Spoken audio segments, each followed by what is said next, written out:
آج پھر اسلام آباد ہائی کورٹ کے حکم پر ہم عمران خان صاحب کو اٹک جیل میں ملنے گئے، لیکن افسوس جیل حکام کی طرف سے صاف انکار کر دیا گیا۔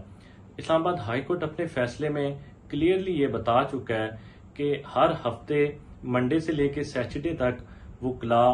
فیملی اور ڈاکٹرز کسی بھی ٹائم جا کے مل سکتے ہیں، لیکن افسوس جو ہے وہ اسلام آباد ہائی کورٹ کے حکم کو ہوا میں اڑا دیا گیا۔ اسلام آباد ہائی کورٹ کو بھی یہ سوچنا چاہیے کہ کس طرح ان کے فیصلوں کا مذاق بنایا جا رہا ہے۔ دوسری طرف انصاف کا دوہرا معیار یہ ہے کہ عمران خان صاحب کو جیل میں آج 11واں دن ہے، لیکن سیکرٹری ہوم نے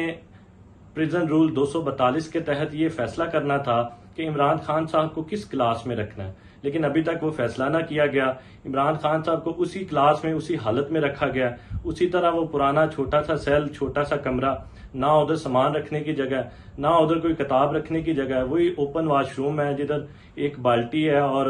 ایک لوٹا ہے، اسی کے ساتھ آپ نے نہانا ہے، اسی کے ساتھ آپ نے واش روم استعمال کرنا ہے۔ تو عمران خان صاحب کو بنیادی حقوق، بنیادی سہولتوں سے محروم کیا جا رہا ہے،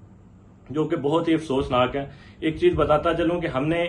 قرآن پاک عمران خان صاحب کو انگریزی ترجمے کے ساتھ بھیجا، لیکن ابھی تک جیل حکام کی طرف سے عمران خان صاحب کو وہ مہیا نہیں کیا گیا۔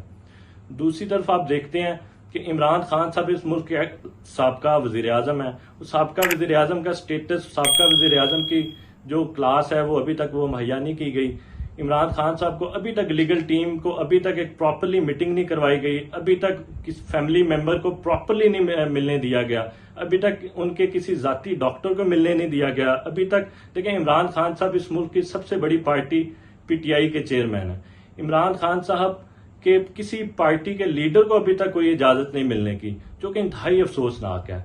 دوسری اہم بات میں آپ کو بتاؤں کہ عمران خان صاحب پر 200 سے زائد مقدمات ہیں۔ ان سارے مقدمات میں جیسے ہی روز آپ دیکھتے ہیں عدالتوں میں عمران خان صاحب کی ضمانت جو ہے وہ خارج کر دی جاتی ہے۔ دوسرے سیاستدان جب جیل میں تھے ان کی کوئی ضمانت، عدم پیروی خارج نہیں کی جاتی تھی۔ عمران خان صاحب پر جو قوانین لاگو ہیں وہ کوئی اور ہی قوانین لاگو ہیں، دوسروں پہ جو ہے وہ قوانین اور لگائے جاتے تھے۔ انتہائی افسوسناک ہے۔ دوسرا 200 سے زائد مقدمات ہیں تو لیگل ٹیم کا ملنا بہت ہی ضروری ہے، کیونکہ ہر کیس کا ڈیٹیل میں عمران خان صاحب سے ڈسکشن، ان سے ہدایات لینی بہت ضروری ہے، جو کہ ان کا بنیادی حق ہے، اور لیگل ٹیم کا بھی بنیادی حق ہے کہ عمران خان صاحب سے جا کے جن کیسز میں وہ پیروی کر رہے ہیں ان سے ہدایات لیں۔ تو عدالتوں کو یہ سوچنا چاہیے کہ عمران خان صاحب کو جس حالت میں رکھا گیا جیل میں انتہائی افسوسناک ہے، ان کو مداخلت کرنی چاہیے اور ان کو بیسک جو فیسلٹیز ہیں وہ مہیا انشور کروانی چاہیے کہ ان کو ادھر جیل میں ملیں۔